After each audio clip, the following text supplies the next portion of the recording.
Just when you thought Big Pharma and the FDA had enough legal drama, here comes a fresh plot twist in the Tirzepatide saga. Compound Tirzepatide, aka the generic workaround to Mounjaro, has been a hot topic. But now, lawsuits are flying, regulators are scrambling, and the loopholes, oh, they're getting tighter than ever. So what's the latest? Who's suing whom? And most importantly, does this mean your cheap alternative to Mounjaro is in danger? Stick around, because this is getting wild. What is compounded Tirzepatide? First, let's rewind a bit. Tirzepatide, the active ingredient in Eli Lilly's Mounjaro, has been a game-changer for diabetes and weight loss. But the high cost and limited supply opened the floodgates for compounding pharmacies to step in. They create their own version of Tirzepatide, skirting around Lilly's patents. Legally, of course. Well, mostly legally, but that's where things get messy. Now, let's get into why compounding even exists in the first place. The whole idea is based on creating personalized medication for patients who can't get what they need from mass-produced drugs. Maybe they have an allergy to an inactive ingredient, maybe they need a different dosage form. Whatever the case, compounding is supposed to fill that gap. But in reality, it has also become a workaround for high drug costs. If a brand-name drug is too expensive or in short supply, compounding pharmacies can offer an alternative, though not without legal battles. The lawsuits. Who's suing whom? Eli Lilly isn't thrilled about these compounded versions eating into their billion-dollar business, so they've gone full attack mode, filing lawsuits against several compounding pharmacies. Their claim? That these versions of Tirzepatide are unapproved, potentially unsafe, and, let's be honest, a serious threat to their bottom line. Meanwhile, the FDA is also cracking down, issuing warnings to some compounders. But wait, weren't these pharmacies legally allowed to compound drugs under certain conditions?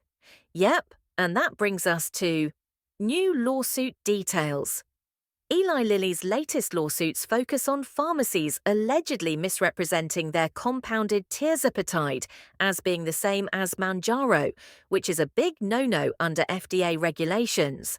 Some of these lawsuits claim that compounded versions don't meet safety standards, while others focus on how pharmacies are marketing their products. And in some cases, Lilly is going after vendors who are advertising compounded Tirzepatide as an identical alternative to their drug, something they say is misleading to consumers. Additionally, Lilly is arguing that some compounding pharmacies are sourcing their raw Tirzepatide from unregulated suppliers, which could pose safety risks. The company has pointed out that since these compounds do not go through the rigorous FDA approval process, their potency, purity, and stability may be inconsistent. This, in turn, raises legal questions about whether compounders are truly meeting the safe and effective criteria set by the FDA. Further complicating matters, Lilly has also targeted online vendors and telehealth companies that facilitate the distribution of compounded Tirzepatide. Some lawsuits claim these businesses are engaging in deceptive marketing, making unverified claims about the drug's effectiveness while bypassing traditional prescription requirements. In response, some of these companies have doubled down on their stance, arguing that they are simply fulfilling a demand created by Big Pharma's pricing strategies.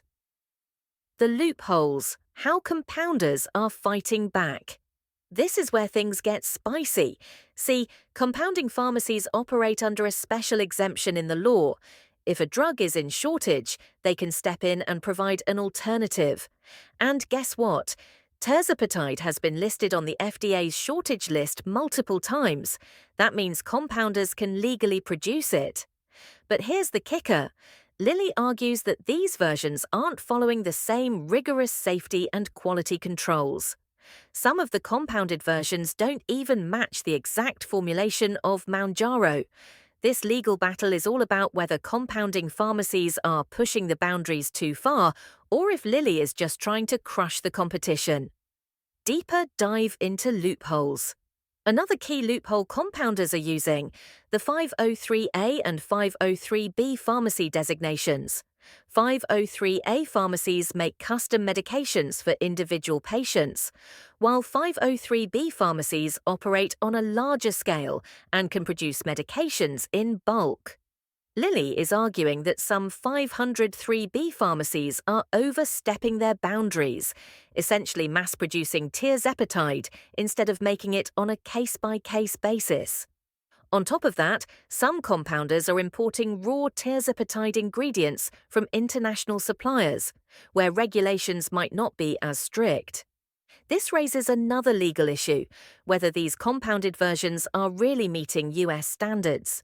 So, while compounders have been riding the legal grey area, Lilly and the FDA are making moves to shut that down. In response, some compounding pharmacies have found creative ways to remain operational. Some have shifted their supply chains to meet US standards more strictly, while others are lobbying to keep the FDA's shortage designation for Tirzepatide active, allowing them to continue production. Meanwhile, legal experts suggest that if the FDA moves to tighten its oversight, compounders could push back by arguing that stricter enforcement only serves to benefit pharmaceutical giants like Lilly, ultimately harming patients who cannot afford brand-name drugs. What happens next? So, what does this mean for you? If you're getting compounded Tirzepatide, you might start seeing fewer options as pharmacies get scared off by legal threats. The FDA could also tighten regulations even more, making it harder for compounders to operate. On the flip side, some legal experts think Lilly's aggressive stance could backfire, drawing more attention to the insane cost of brand-name drugs. If public pressure mounts, we could see more legal protections for compounding pharmacies, or even policy changes that force pharma companies to make their drugs more affordable. Bottom line, the Tirzepatide wars are just getting started. Whether you're Team Big Pharma or Team Compounded Meds, this fight has massive implications for the future of affordable healthcare. So, will Lilly's legal team shut down the compounding industry? Will the FDA crack down even harder? Or will a new loophole emerge to keep these alternatives alive? Only time will tell, but one thing's for sure, this legal drama isn't over yet.